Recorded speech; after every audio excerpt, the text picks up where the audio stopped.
우리 주님 섬기는 것을 가장 큰 자랑과 기쁨과 복으로 여겨 이 주일에 나와 주님을 예배합니다. 예배하는 자들마다 하나님, 정말 하나님이 베푸시는, 하나님이 보여주시는, 환히 비춰주시는 그 주님의 빛을 보도록 허락하여 주시고, 그 빛을 보고 돌아갈 때 우리 안에 그 하나님의 말씀이 심기어서 이 말씀이 훗날 어느 날 알지 못하는 그때에 30배 60배 100배의 결실을 맺도록 주님 허락하여 주시옵소서. 우리의 마음밭이 옥토밭이 되어서 정말 주께서 베푸시는 놀라운 사랑들을 깨달아 오늘 이 시간을 통하여 다시 한번 주께 엎드려 또 주님의 은혜와 능력과 그분의 일하심을 기대할 줄 아는 복된 영혼 다 될 수 있도록 돌보아 주시옵소서. 주께 은혜를 구합니다. 모든 말씀 예수님의 이름으로 간절히 기도합니다. 아멘. 많은 사람들은 오늘날 이 시대에는 설교의 위기가 찾아왔다라고 말하기도 합니다. 사람들은 더 이상 이 설교에 대해서 특별한 대단한 기대감을 갖고 있지 않은 시대. 그러나 여러분, 교회가 이 사회에 강력한 영향력을 끼쳤던 부흥의 시대가 있었는데요. 당시의 사람들은 설교를 사모했고 설교 듣기를 위해서 모이게 되었습니다. 그러나 오늘날 우리는 이 설교라는 것이 더 이상 어떤 그런 영향력을 잃어버리는 설교 위기의 시대에 살고 있다라고 해도 과언이 아닐 텐데요. 왜 이런 문제들이 생기게 된 걸까요? 먼저 설교자의 책임이 상당히 크다라고 우리가 얘기할 수 있는데, 즉 인격적으로 신뢰를 받지 못하는 설교자들의 메시지는 설득력을 상실했고 빈약한 내용의 설교들이 그러한 위기들을 몰고 왔음을 부인할 수 없습니다.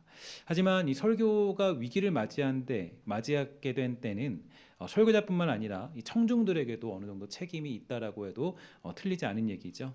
오늘날 설교를 듣는 청중들은 과연 얼마나 진지한 자세를 가지고 말씀을 듣고 있을까요?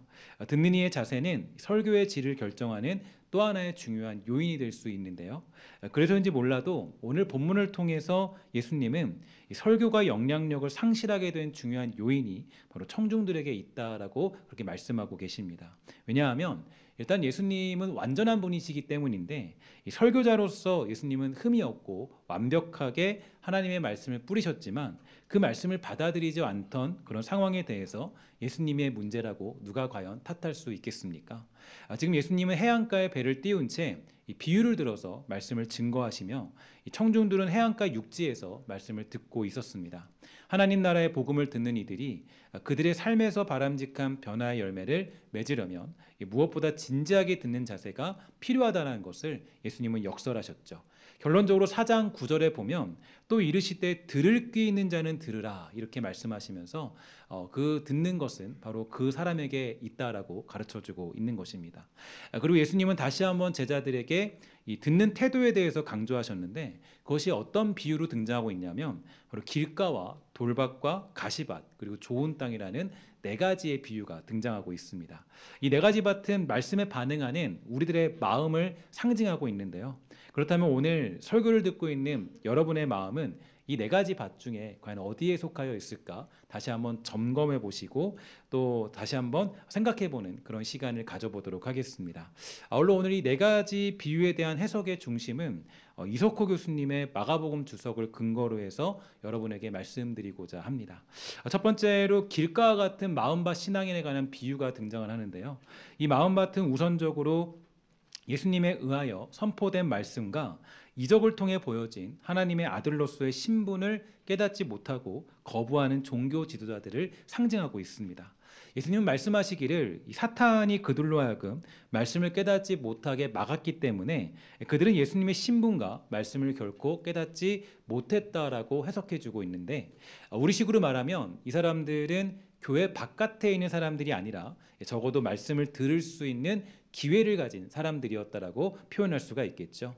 그런데 잘못 듣는다는 것이 문제입니다. 말씀을 들었기 때문에 이 사람을 향하여서 이 교인으로 간주할 수도 있겠지만, 길가와 같은 마음밭을 가진 교인은 이 명목상의 그리스도인, 또 이름뿐인 그리스도인이라고 말할 수 있는데요. 그래서 말씀에 대한 열정도 없고 또한 말씀에 대한 사모함도 없습니다. 말씀이 그의 삶 속에서 전혀 뿌리를 내릴 수 없는 사람들을 가리키고 있습니다.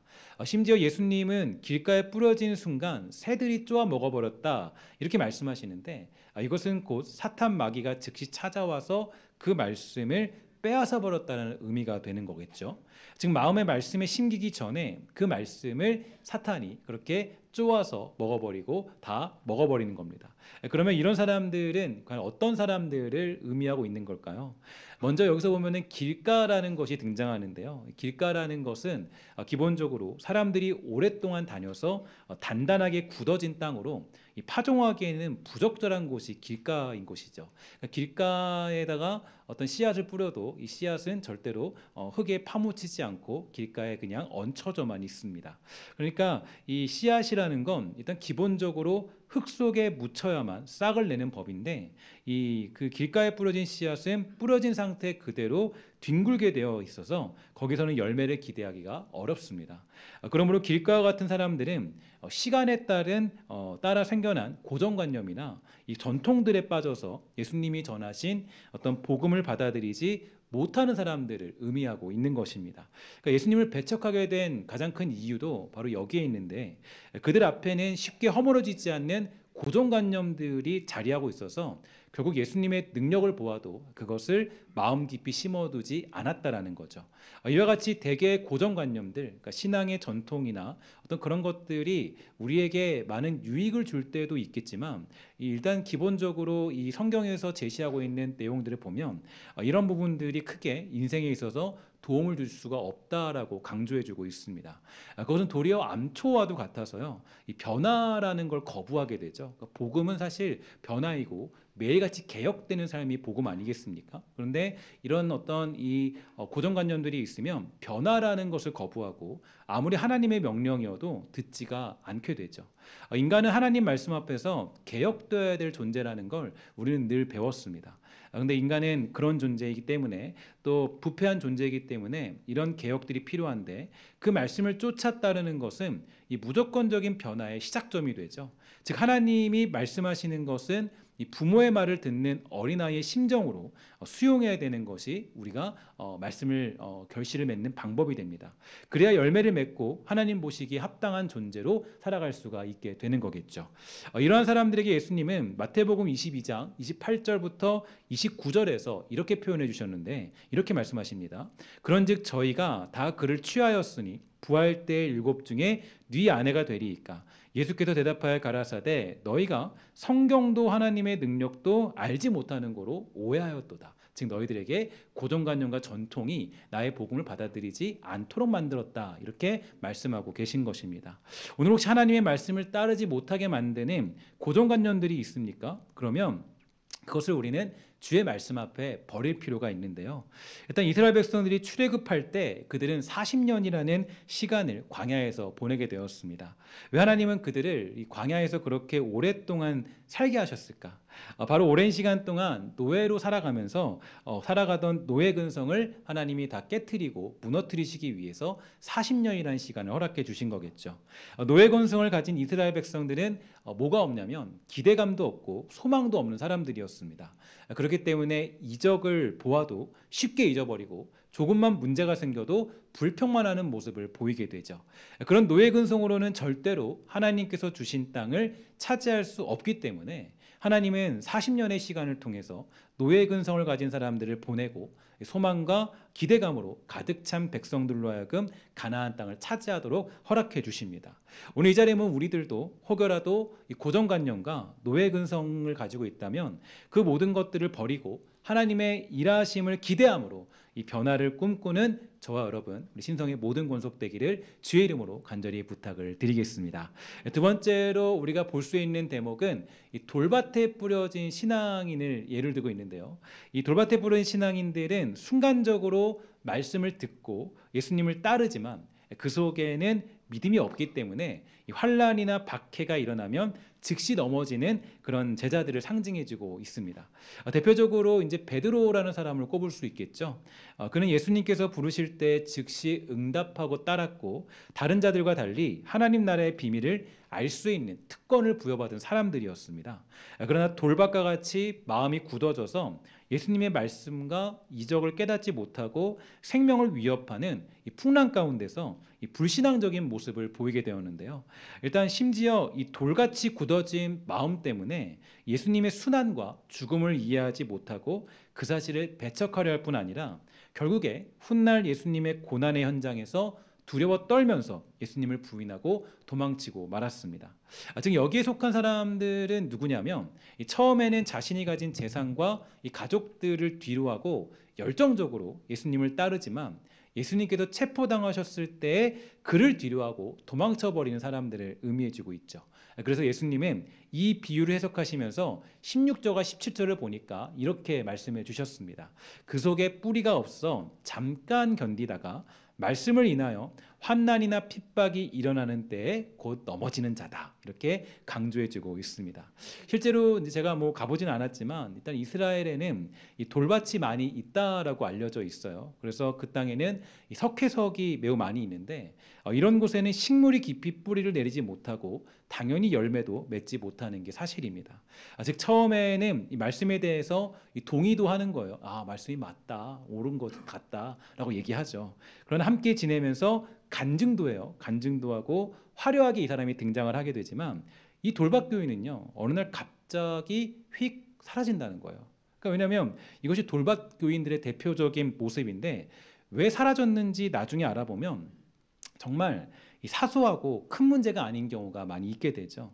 그러니까 예를 들어서 뭐 내가 그렇게 하는 이유는 여기 있다는 거예요. 교회에 와서 지내보니까 저 사람이 좀 치사하게 굴고 뭐 좀 야박하게 구니까 내가 교회를 못 다니겠다. 그래서 안 믿기로 했다. 뭐 내가 누구 때문에 예수 안 믿기로 했다. 뭐 이가 이유가 하나님에 있는 게 아니라 다른 것들에 있어요. 그러니까 제가 아까 이 설교를 하고 이렇게 올라가면서 곰곰이 생각해 보니까 너무 하나님을 믿는데 우리는 나에게 주어지는 조건들에 관심이 많더라고요. 그러니까 내가 어떤 환경, 어떤 조건, 뭐 예수 믿으면 이래야 되고, 예수 믿으면 교회는 이렇고, 예수 믿으면 뭐 우리는 어떻고, 저 사람은 어떤 모습이어야 되고, 이런 어떤 기대감을 가지고 있더라고요. 근데 이런 것들이 곧 돌밭교인들이 가지고 있는 특징이고 모습이라고 얘기할 수가 있죠. 또 어떤 사람들은 저는 이런 경우도 경험해봤어요. 어떤 분이 이제 우리 교회 찾아왔는데 교회에서 이제 예배를 드리고 있어서 한 2주, 3주 이제 예배를 드렸기 때문에 이제 뭐 교회를 등록하나 보다 했는데. 그분이 그러더라고요. 이제 얘기를 나누다 보니까 교회가 말씀이 너무 좋아요. 이게 말씀이 좋냐고, 그래서 좋다고. 또 이제 또 뭐 사람이 너무 좋아요. 뭐 정말 좋아요. 다 좋아요. 시설 좋고. 근데 자기는 다음 주 교회 안 나오겠다는 거예요. 왜 안 나오냐? 그러니까 교회 본당이 지하에 있어서 못 나오겠다는 거예요. 지하에 있어서 교회 못 나오겠다. 물론 여러 가지 이유들은 있겠죠. 그런데 본당이 지하에 있어서 이게 좀 건축물이 좀 이렇게 안 좋아서 못 나오겠다. 그런 의미였던 것 같아요. 뭐 건강상의 문제도 아니고 그냥 그랬던 것 같습니다. 어쨌든 간에 이제 다 좋은데 이 본당이 지하에 있어서 못 나오겠다라는 분도 만난 적이 있어요. 그러나 우리는 이전의 신앙의 선배들을 좀 기억해 볼 필요가 있죠. 그들은 핍박과 환란 속에서도 그 신앙을 견디고 지켰습니다. 그러니까 카타콤 같은 이 무덤이 함께 있는 그런 곳에서도 신앙을 지키고 믿음을 지켜냈죠. 이게 사실 신앙이거든요. 그러니까 참된 신앙은 역경 속에서 견디며 빛이 나는 것입니다. 바로 뿌리가 견고하기 때문인데, 그러나 가짜 신앙은 역경이 오면 떠나고 사라져 버리게 되죠. 그 이유는 뿌리가 깊이 내리지 못했기 때문입니다. 그럼 이런 일화가 있는데, 모태똥으로 인해서 중국에 문화혁명이 일어났을 때 선교사들이 막 추방 명령을 받아 중국을 떠나야 한 적이 있었대요. 그때 어떤 분이 중국에서 선교를 감당하던 목사님과 차를 마시면서 물었습니다. 앞으로 많은 환난과 핍박이 몰려올 텐데 목사님 어떻게 견딜 수 있겠습니까? 라고 그렇게 질문을 던졌다라는 거예요. 그러자 그 선교사님이 말하기를 이렇게 얘기했다는 거예요. 지금 당신과 제가 마시는 이 차가 매우 뜨겁죠? 그러면서 차 티백을 딱 들면서 보여줬다는 거예요. 이 티백이 뜨거운 물 속에 들어갔다고 해서 그 맛을 잃었습니까? 아마도 뜨거운 물 속에서 진짜 맛을 낼 수 있을 것입니다. 두고 보세요. 저는 이 신앙이 진실이라는 것을 환난 속에서 입증해 보이겠습니다. 이 얘기를 들은데 굉장히 큰 은혜가 되더라고요. 이처럼 참된 신앙이라는 것은 뭐가 있냐면 역경을 이겨내는 것입니다. 그러니까 신앙의 기본적인 원리는 역경을 이겨내는 것이지 어떤 조건이 충족되지 않는다고 해서 그 조건으로 인하여서 내 신앙을 결정짓는 것은 옳지 못한 것이죠. 그러니까 신앙생활이라는 건 사실은 나에게 주어진 어떤 조건들 속에서도 내가 인내하면서 그 길을 걸어가는 것, 충실히 역할을 감당하며 살아가는 것, 이게 가장 우선시되는 게 신앙의 모습이 되는 겁니다. 그러나 돌박 같은 마음을 가진 사람들은 역경을 만나거나 어떤 조건들이 불충족되면 그때부터는 이 신앙이 흔들리기 시작한다는 걸 성경은 우리에게 가르쳐주고 있는 거겠죠. 세 번째로 우리에게 제시되고 있는 신앙의 모습은 바로 가시밭 신앙인인데요. 길가는 명목상의 그리스도인이고 돌밭은 피상적인 그리스도인들을 의미한다면 이 가시떨기밭은 이제 세속적인 그리스도인들을 의미해주고 있습니다. 그러니까 즉 세상의 염려, 재물 그리고 세상의 욕심 때문에 열매를 맺지 못하는 부자 청년과 같은 사람을 상징해주고 있는 거죠. 그러니까 여기에 대해서 예수님은 18절과 19절에서 다음과 같이 해석해 주었는데요. 이렇게 가르쳐주고 있습니다. 또 어떤 이는 가시떨기에 뿌리우는 자니 이들은 말씀을 듣되 세상의 염려와 재물의 유혹과 기타 욕심이 들어와 말씀을 막아 결실치 못하게 되는 자다. 이렇게 우리에게 해석해 주셨죠. 어떤 부자 청년 관원이 예수님 앞에 나왔습니다. 그는 부자였고 관원이었어요. 쉽게 말해서 어린 나이에 아주 대단한 성공을 거둔 사람이었습니다. 그러니까 이 사람은 좀 머리도 있었고 지식도 있고 능력도 있는 그런 사람이었던 걸로 보여요. 부자 청년이 찾아와서 예수님께 물었죠. 뭐라 그러냐면 선생님, 우리가 어떻게 영생을 얻을 수 있겠습니까? 라고 하면서 이 죽음에 대한 고민, 어떤 삶에 대한 고민, 신앙에 대한 여러 가지 고민들을 예수님께 털어놓게 되었습니다. 이 목마름을 가지고 나온 그였지만 결국에 그는 어떻게 되었죠? 좋은 결실을 맺지 못했다라는 걸 알 수가 있게 됩니다. 그 이유는 뭐가 있냐면 바로 재물에 대한 욕심을 버릴 수 없었기 때문이에요. 그러니까 여러분 이게 되게 중요한 게 이 재물을 가지는 건 잘못이 아니죠. 여러분들이 굉장히 좋은 차를 타고 다닐 수 있고 굉장히 좋은 집에 거할 수 있고 또 돈도 여러분 많이 가질 수 있게 됩니다. 뭐 예수 믿는다고 해서 꼭 우리는 청빈해야 되고 우리는 좋은 차로 타면 안 되고 좋은 집에 살면 안 된다. 그게 아니라 여러분들이 뭐 2층, 3층짜리 집 살아도 되고 아주 좋은 뭐 차 타고 다니면 괜찮습니다. 좋아요. 좋지만 그러나 중요한 것은 재물을 다스릴 줄 알다면 좋은 것이지만 재물의 종이 되어 있다면 결국 예수님을 섬기는 건 불가능한 거예요.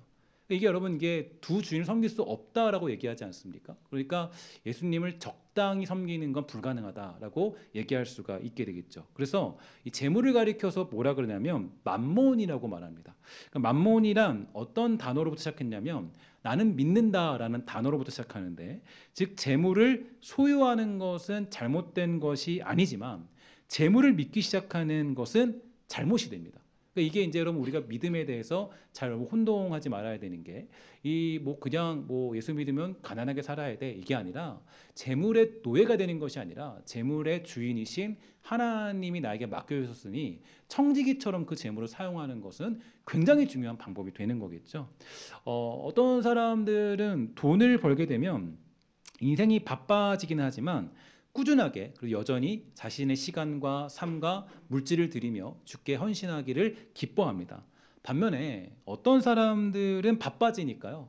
이 돈을 벌어야 되니까 내가 돈 버는 게 중요하니까 오히려 신앙을 뒷전으로 두는 사람들이 있어요. 그래서 하나님은 그저 자신을 돈 벌게 해주는 후견인쯤으로 여기는 신앙으로 바뀌는 사람들이 있는데 이런 사람들이 바로 가시떨기밭에 뿌려진 사람들의 모습이라고 이야기할 수가 있는 거겠죠. 그래서 여러분 우리가 신앙생활 중에 중요한 원칙이 하나 있는데 바로 주님께 인색함 없이 주님께 12의 1조를 드리고 또 예물을 드리는 것은 우리가 이게 그냥 뭐 10의 1조를 드리는 게 뭐 많이 드리고 어쩌고 그게 아니라 이 10의 1조를 드리고 예물을 드리고 재물을 드리는 것은 정직하게 드리는 것은 어디 있냐면 바로 내가 이 재물의 노예가 아니라 바로 이 재물의 주인은 하나님 것입니다. 우리는 그 하나님 믿고 살아갑니다라는 고백이 우리의 어떤 헌금과 어떤 10의 1조와 그런 주님께 드림에 담겨져 있는 거예요. 그러니까 내가 인색함 없이 드린다라는 것은 곧 고백이 뭐냐면 이 모든 것들이 하나님 것입니다. 저는 재물 믿고 살고 있지 않고요. 저는 하나님 믿고 살아요. 하나님이 먹이시고 입히시고 하나님이 채우실 것을 저는 믿고 살아갑니다. 이 고백이 바로 뭐냐면 주께 드리는 예물이 되는 거예요. 여러분 그러니까 예물을 드릴 때요. 하나님 앞에 내가 어떤 때로는 이게 뭐 여러 가지 일 때문에 급하고 막 어려울 수도 있어요. 그러나 그러한 때에 주님께 정말 내가 받은 것 또 나의 내가 믿고 있는 것은 그런 재물이 아니라 바로 우리 하나님이다라는 거 고백을 놓지 않으시고 그 믿음의 고백으로 자유함을 누리는 여러분과 저 우리 모두가 다 되기를 주의 이름으로 간절히 부탁을 드리겠습니다. 그렇게 할 때 우리는 돌밭 신앙에서 벗어날 수 있게 되고요. 두 번 마지막으로는 우리가 볼 수 있는 신앙인 바로 옥토밭 신앙입니다. 그러니까 이제 그 예수님이 제시하고 있는 옥토밭 신앙인, 그러니까 이게 이제 이걸 얘기하기 위해서 예수님은 앞에 세 가지의 비유를 들으신 건데요. 옥토에 뿌려진 씨앗은 열린 마음으로 말씀을 듣고 예수님이 누구신가를 깨달아서 끝까지 인내하며 예수님을 따르는 진실된 제자들을 상징하고 있습니다. 요즘 우리가 마가복음 묵상하고 있잖아요. 근데 마가복음을 조금 주제적으로 말씀을 드리면 이 마가복음은 이제 제자도가 제자는 누구인가, 진짜 제자는 누구인가에 대해서 잘 설명해주고 있는 게 마가복음이에요. 그러니까 마가복음은 제자도를 가지고 정말 제자로서 어떻게 살아야 되는가를 설명해주는 게 마가복음인데 이 마가복음이 제시하고 있는 제자의 롤모델이 있습니다. 그 롤모델은 누구냐면 이 마가복음 10장 46절에 나타난 바디메오고 그 다음에 14장에 등장한 향유 옥합을 깨뜨린 여인이 마가복음이 제시하고 있는 가장 정확한 제자의 이상형이죠. 그러니까 12제자가 아닙니다. 12제자가 아니라 여기서 제시하고 있는 제자는 바디메오, 그 다음에 또 그 나중에 향유 옥합을 깨뜨린 그 여인이 가장 이 마가가 제시하는 이제 그 제자도의 모습이에요. 그러니까 이제 옥토박 같은 사람들은 누군가 하면요, 어떤 어려운 상황에서도 주저하거나 두려워하지 않고 그 상황을 돌파하여서 열매를 맺는 믿음을 가지고 있습니다. 그러니까 믿음은 두려움을 몰아내지만 이 불신앙은 두려움에 사로잡히게 만드는데 이 불투명한 미래 혹은 성취되지 않는 수많은 계획들은 우리를 두려움으로 몰아갈 수 있겠지만 다른 한편으로 그것은 믿음을 증거할 수 있는 기회가 될 수 있다는 거죠. 그러므로 이 옥토밭을 가진 사람들은 위기 가운데 오히려 기회가 숨겨져 있다는 것을 알고 믿음을 가지고 적극적으로 위기에 대처하는 사람들을 의미해주고 있습니다. 그래서 예수님은 이런 사람들에 대해서 다음과 같이 해석해 줬어요. 20절인데 우리 함께 20절 말씀 함께 다 같이 읽어보도록 하겠습니다. 시작. 좋은 땅에 뿌리었다는 것은 곧 말씀을 담고 받아 30배와 60배와 100배의 결실을 하는 자니라. 아멘.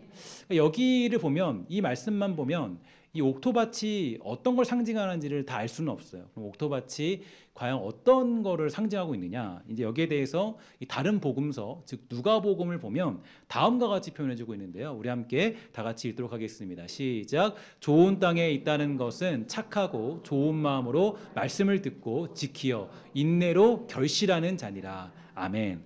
자, 여기서 보면 이제 이 좋은 땅의 원칙이 뭔지 아시겠죠?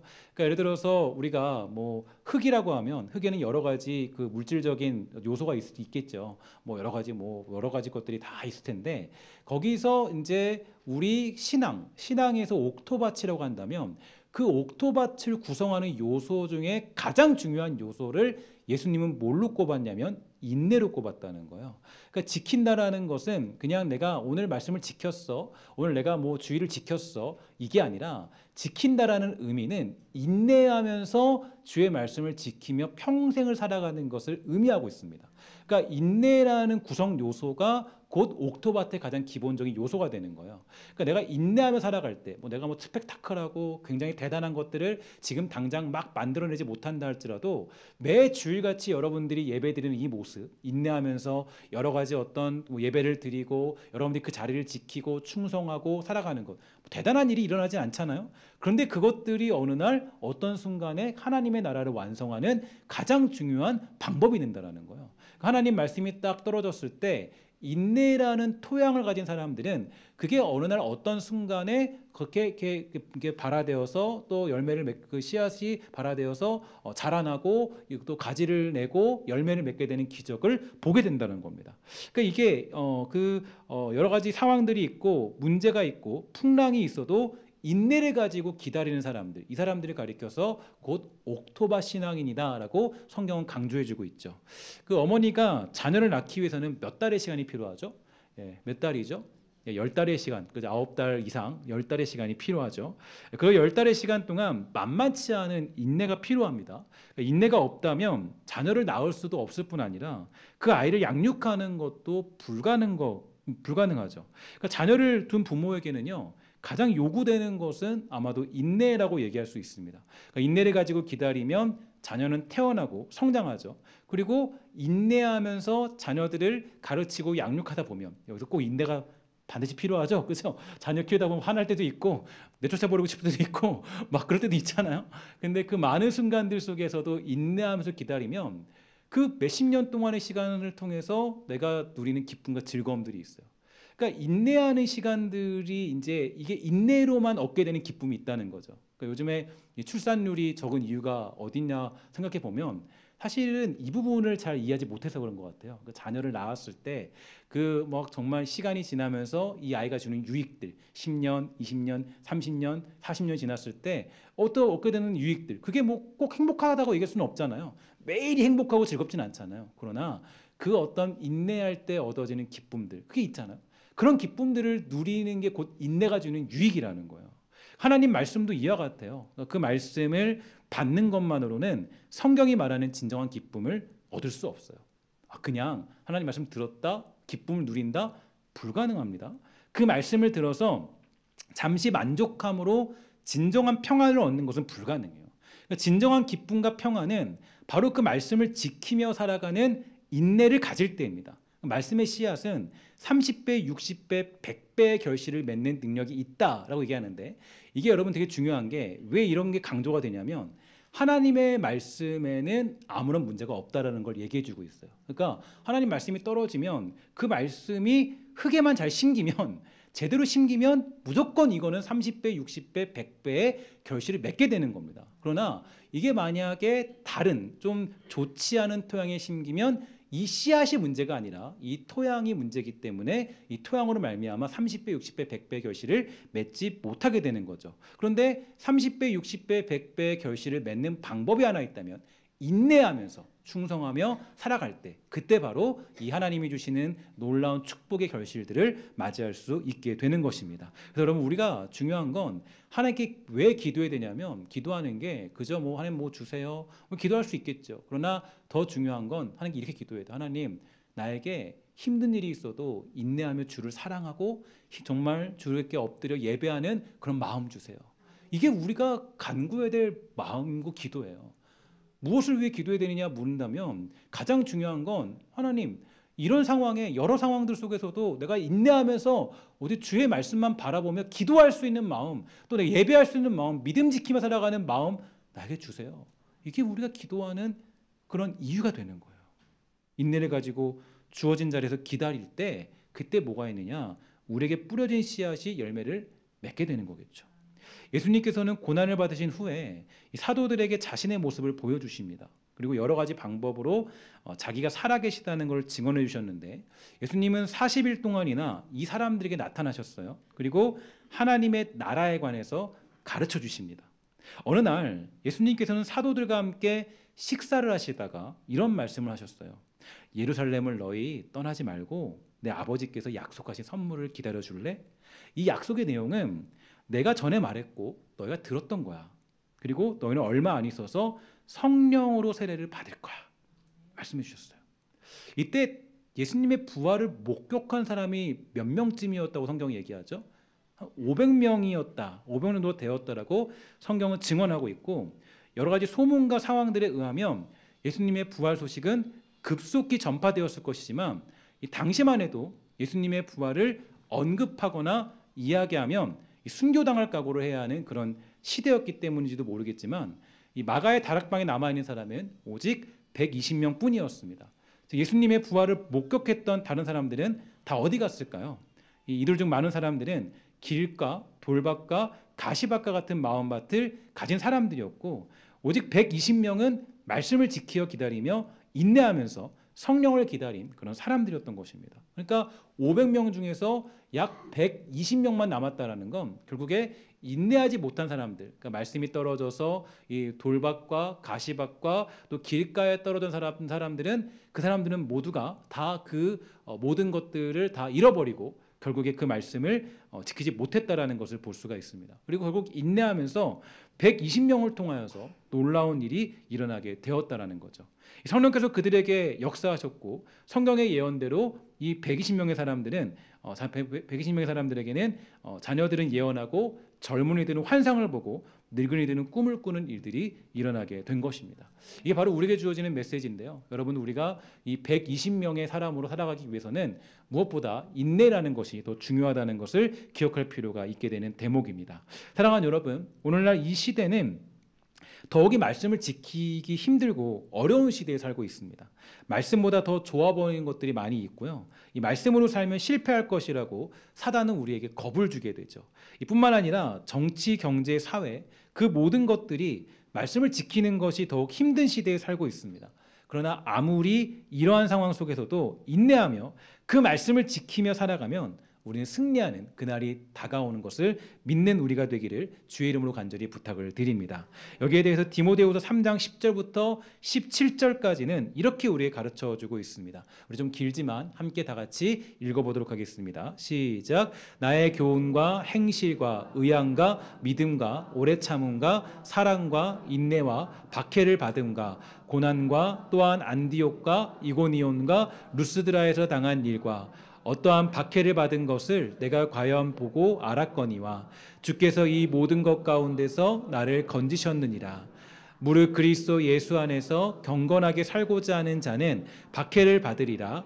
악한 사람들과 속힌 사람은 더욱 악하여져서 속이기도 하고 속기도 하나니 그러나 너는 배우고 확신한 일에 거하라. 너는 내가 누구에게서 배운 것을 알며 또 어려서부터 성경을 알았나니 성경은 능히 너로 하여금 그리스도 예수 안에 있는 믿음으로 말미암아 구원에 이르는 지혜가 있게 하느니라. 모든 성경은 하나님의 감동으로 된 것으로 교훈과 책망과 바르게 함과 의로 교육하기에 유익하니 이는 하나님의 사람으로 온전하게 하며 모든 선한 일을 행할 능력을 갖추게 하려 함이라. 아멘. 여기서 제시해주고 있는 가장 중요한 게 무엇이죠? 바로 인내입니다. 인내. 박해가 와도 너가 배우고 확신한 일에 근거해서 너 견디고 버텨라. 그 자리에서 견디고 버텨라. 대단한 일이 지금 일어나지 않는다 해도 너 견디고 버텨라. 거기서 충성하고 살아라. 그러면 어느 날 하나님이 주시는 그 놀라운 능력의 역사가 일어나게 될 것이다. 오늘 새벽에도 오늘 이 말씀을 전달하면서 그런 말씀을 드렸는데 우리가 새벽에 기도하는 그 기도 제목들이 대부분 보면 이 겨자씨 같이 작은 것들이에요. 던지면 좀 작은 것들이죠.